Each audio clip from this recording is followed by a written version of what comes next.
It's wonderful to see everyone for what for some of us is starting to become a busy time of year. So I want to share a few comments today, and then we'll do practice together. And what I'd like to do is explore what I think is one of the most fundamental aspects of mindfulness practice, and that's mindfulness of the body. So after I offer a few comments, we're going to engage in a mindfulness practice that invites us to take 4 different postures: sitting, lying down, walking, a few paces really, and then standing upright.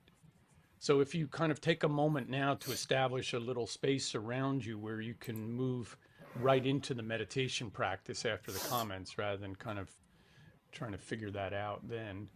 And you don't need much space, 4 to 6 foot radius should be fine for kind of stretching out either on the floor or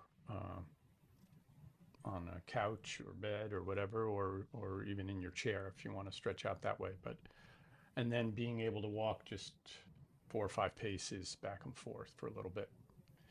And these will all be very brief practices combined together to be one whole practice. So let me say a few things about mindfulness of the body, because in both the ancient and the contemporary approaches to developing awareness, the body is where mindfulness really begins. You see that in all of the teaching. And part of the reason for that, I think, is that the body's always here. It's always available, and it's always kind of speaking in a sense to us. But often we're not very aware of it. We're not listening to the body. So some of my comments today about mindfulness of the body will be drawn from very traditional Buddhist teaching, and I'll use the work of Buddhist scholar Bhikkhu Analayo for some of those comments, as well as the more contemporary expression of the meditative tradition. And for that, I'll be drawing on the work of Jon Kabat-Zinn and his major contribution to the world in the form of the Mindfulness-Based Stress Reduction program. So in both these teachers, they're highlighting the body as a critical component of mindfulness practice as well.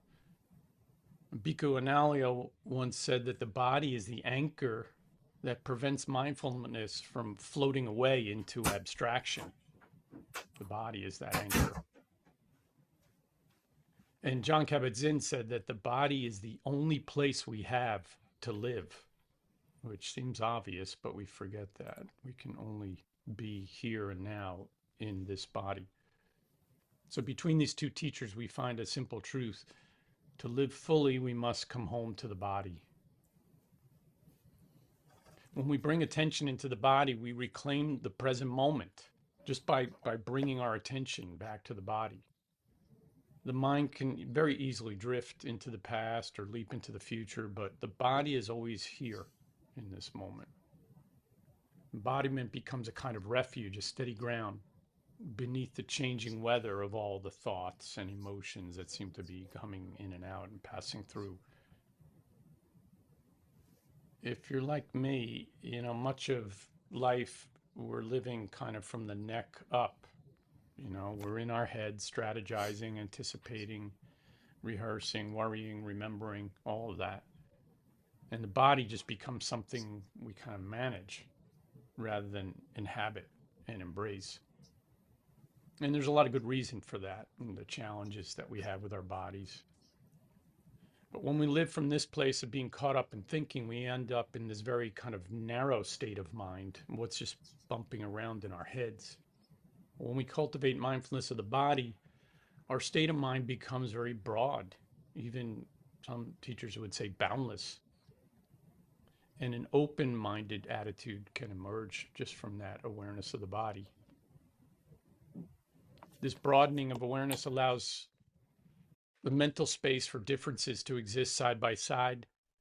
By including the body in our practice, we learn to allow space for diversity and complexity to unfold without us rushing to kind of shut it down, suppress, or make judgment about it. So to practice non-judgmental awareness in the present moment requires a steady, reliable anchor And mindfulness of the body is one such reliable anchor because it invites us downward into contact, sensation, noticing our breath, and noticing the physical experience of being here. So, awareness of the body can be practiced in four natural postures: sitting, standing, walking, and lying down. So, um, the body's not only an object itself of formal meditation, it's its own doorway into presence. So as you walk around town, this can be very helpful to become mindful in our everyday experiences. So you walk around town, you might feel the shifting of weight in your feet, and your balance. Or as you sit for a meal, you might notice a sense of groundedness in the pelvis or the feet on the floor, or notice the length of the spine. When you lie down at night, you might sense the body being held by the earth. Or when you're standing in line at a grocery store, you can pause and touch into the sensation of being upright and purposeful in your action. And there's a lot of sensation when we touch into the body. We can feel the warmth, the tension, the tingling, the heaviness, and whatever else is arising. And we basically express those in these kind of general feeling tones of rather pleasant or unpleasant, or just a neutral sensation. Not in a judgmental way, but in a way of tuning in and noticing. For people who've lived through very difficult experiences, trauma, loss, chronic stress, the body may not always feel like a comfortable place to inhabit. So it's important to know that this practice does not require you to or force you to be aware of the body. It's a gentle invitation. And you don't always have to feel safe in that, or relaxed or calm when you're noticing the body. Um, the invitation is really about finding a sense of steadiness, even in discomfort, and finding a little bit more connection um, when you can, but that's important to also balance that if it becomes overwhelming. Both Analio and Kabat-Zinn emphasize that discomfort is not a sign of failure. It's an invitation. When pain arises, restlessness, or emotions arise, you can practice exploring that gently, not analyzing it, but just tuning into it and feeling where it actually lives in the body, and noticing also how it changes. That nothing is permanent, even chronic pain or other difficulties. And you can distinguish the sensation from the narrative about the sensation. And you can practice doing that. And in doing so, over time, maybe the body reveals something important. That everything is changing. Sensations arise and stay for a time, and then they dissolve. And nothing in the body stays fixed. If you're aware of your own aging, that's a good example of that. It's never in the same place all the time.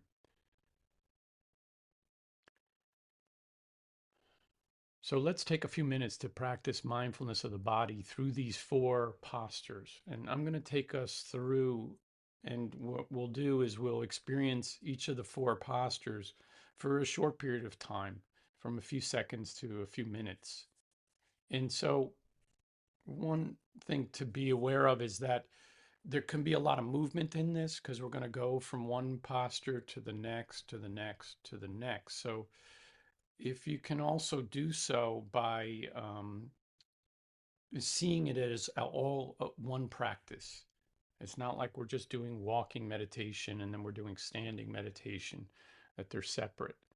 So do your best to just move from one posture to the next with a sense of ease and fluidity, and without fussing too much. Let it be just a gentle transition, and even the transition itself is part of the practice. So one practice, four different postures. So we'll begin by simply sitting with awareness. So sitting in a dignified, upright, kind of grounded posture, as if the very posture itself were an expression of your intention to be awake and present.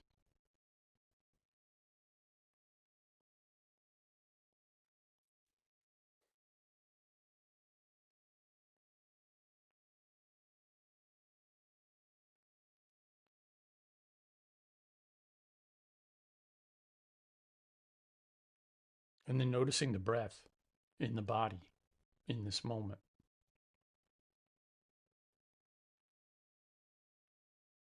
The belly rising and falling, the chest expanding and contracting. And there's no need to adjust or fix anything or change anything. Just riding the waves of the breath in the body, moving in and out.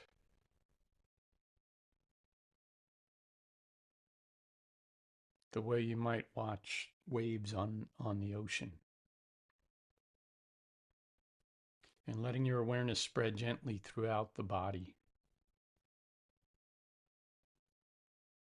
You might even trace through different aspects of the body sitting here.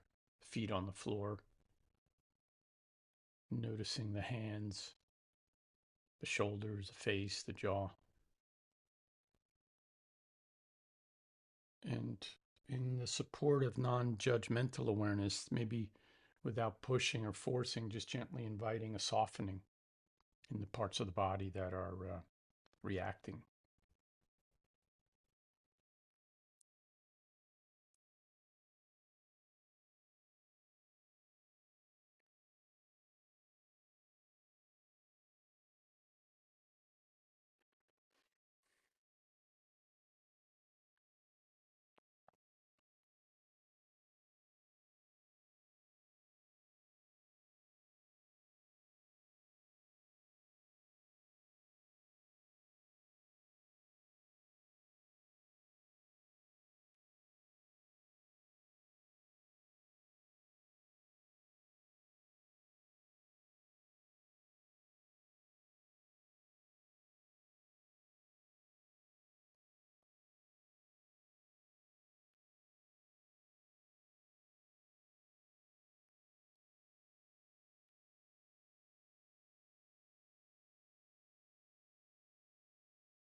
And then we'll gently transition into standing.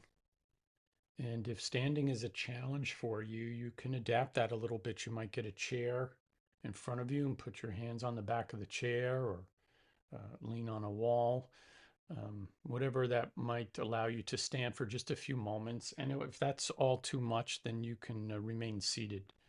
But come to a standing position, and with the feet about hip distance apart and parallel to one another.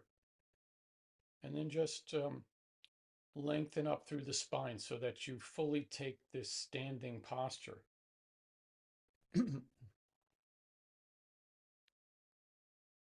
And noticing the contact of your feet with the earth through the carpet and the floor and all the way to the earth.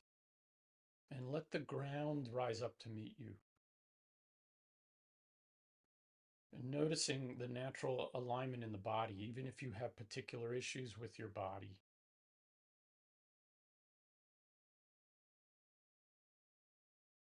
But the way the legs are stacked over the feet and the hips are stacked over the legs,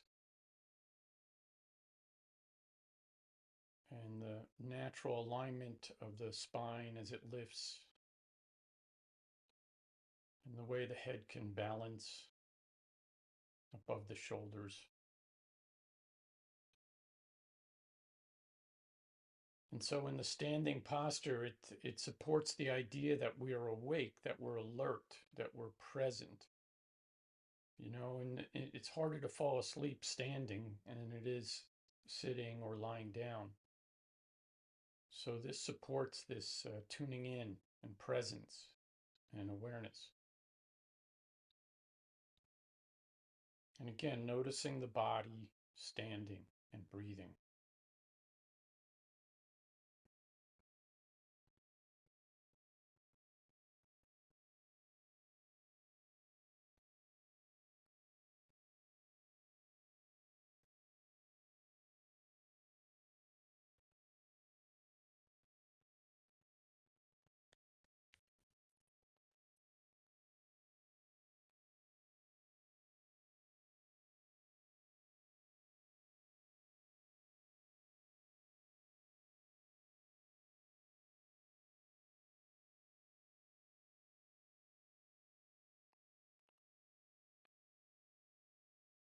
And when the mind wanders, which it will, come back to noticing the sensation of standing here in this moment.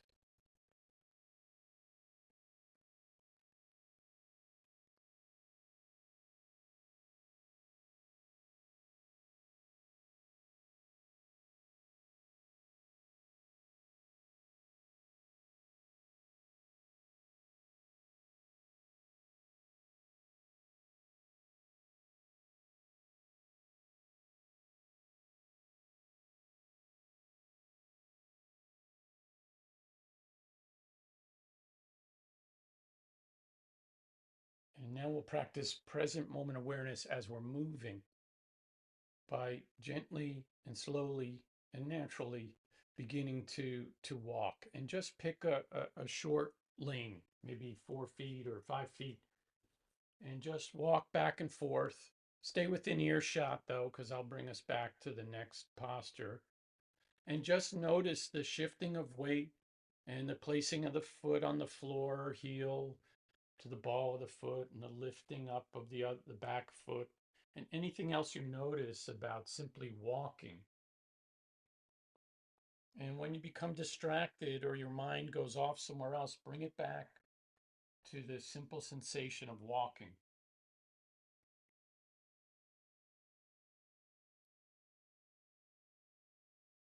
And when we practice mindfulness while moving, it helps support the idea that we can be present in all of our activities, as hard as that may be at sometimes.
And now seamlessly move into a lying down position.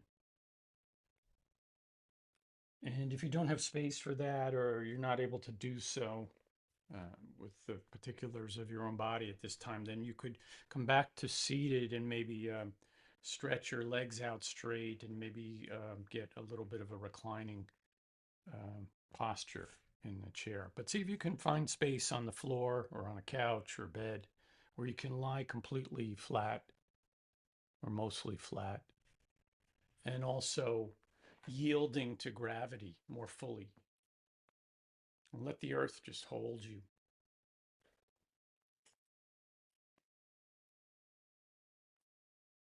And notice the whole body breathing now in this more prone position, a full opening on the front of the body.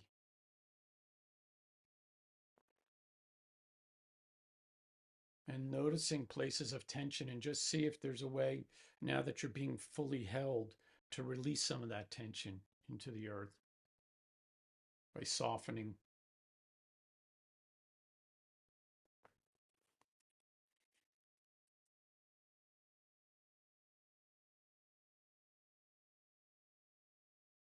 The lying down posture is a practice for releasing and letting go.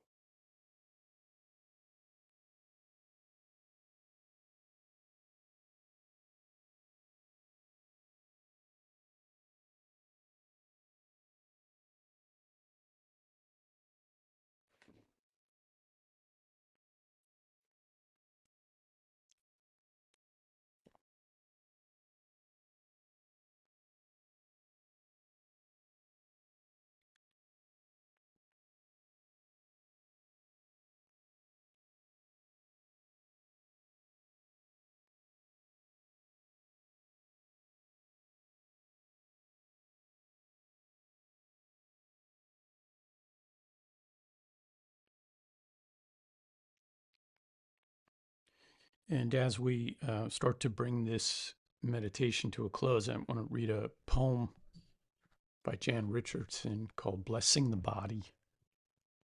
Blessing in that broadest sense, not a religious kind of blessing, but a wishing well and a acknowledgement of the body. This blessing takes one look at you, and all it can say is holy. Holy hands, holy face, holy feet, holy everything in between. Holy even in pain, holy even when weary. In brokenness, holy. In shame, holy still. Holy in delight, holy in distress, holy when being born, holy when we lay it down at the hour of our death. So, friend, open your eyes, holy eyes. For one moment, see what this blessing sees. This blessing that knows how you have been formed and knit together in wonder and in love. Welcome this blessing that folds its hands when it meets you. Receive this blessing that wants to kneel in reverence before you, you who are temple, sanctuary, home in this world.